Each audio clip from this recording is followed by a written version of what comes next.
قدوميها قولها شعب كجمهورية فدرالك الصوماليات سفير كسفارة تركيا ليها عيدن كحوق دلك الصوماليات تليه هراء عيدن كحوق دلك الصوماليات دارين نقرشه تلياشا تليها عيدن كعركة بدأ تليها عيدن كدلك دمان سراكيشا سراكيل حجانة وكيل كسعودة دولة والعالم عيدن كحوق الدلك التركي سريقوتو أزدمير شان تليها تركسم غفار سريقوتو غفار إدمان سراكيشا سراكيل حنانة سراكيشا سراكيل حنانة سوق الانجبيي ururka shanaad ee gorgor dhammaantiin waxaa idinku salaama assalaamu calaykum waraxmatullaahi wabarakaatu bacd salaam farxad weyn ayay noo tahay maanta inuu guddoomiyaha golaha shacabka oo nooga wakiila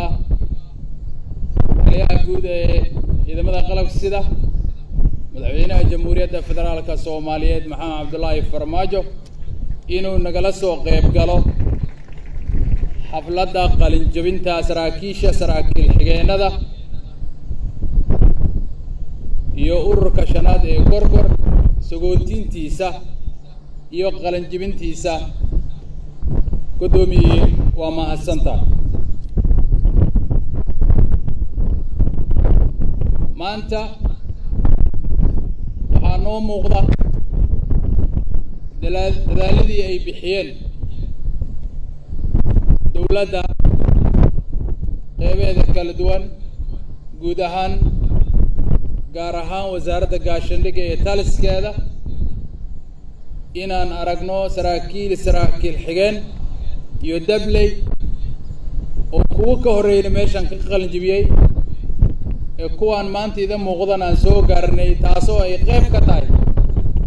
dib u dhiska ciidanka xoogga dalka Soomaaliyeed ilaahay waxaan ka rajaynayaa ama ka rajaynaynaa inuu ka dhigo kuwa anfaca dadka dalka iyo diintaba